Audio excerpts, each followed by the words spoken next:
A cemetery that looked more like an overgrown dump is in the midst of a makeover tonight. The Oakland Cemetery in Cranston was a source of complaints the I-Team has reported on for years. Brian Crandall shows us the changes and plans for the future. A sign of progress. And a major corner has been turned now. The demolition last month of the dilapidated building at Oakland Cemetery.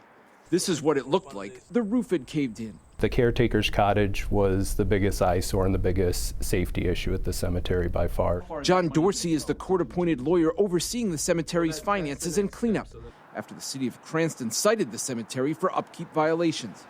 The owner of the private cemetery, Russell Dodd, is now essentially out of the picture. Dodd told me back in 2023 he did not have the money to maintain the cemetery. He said there was not enough business and sued the bank holding the cemetery's trust fund, claiming it was not releasing enough money to care for the property. Last May, the courts gave Dorsey control of the $300,000 in the trust fund to take charge of the turnaround. We're excited about the progress that's been made. There were piles of bags of trash. We had done stories on Oakland Cemetery for years. A place to remember the dead had become an eyesore, a place people came to dump their garbage, especially during the pandemic, and maintenance was lacking. The grass was knee-high. Pastor Russell Farmer leads the Gateway Pentecostal Fellowship, a church that had no connection to the cemetery until he asked the Cranston mayor's office a few years ago what properties could use cleaning up.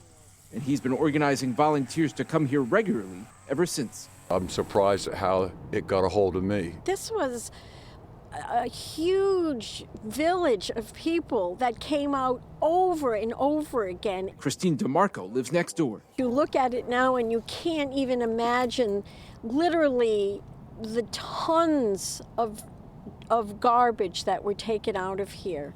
There's still work to be done, like piles of brush to be removed. But areas we saw were overgrown in the past aren't anymore. Most of the litter and trash gone, a big difference from a couple years ago.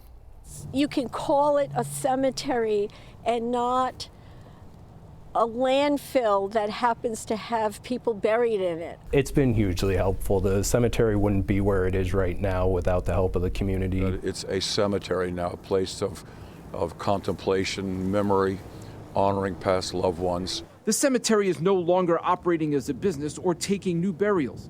The request to be buried near loved ones could potentially be accommodated. So what's next? This is the beginning. This is the beginning. Dorsey hopes to get court approval to set up a nonprofit to take care of the cemetery going forward. And some of the people instrumental in the revitalization expect to be part of that. The nonprofit is the long-term resolution. This cemetery will never return to a dump status. And how awesome is that? Brian Crandall, NBC10 News.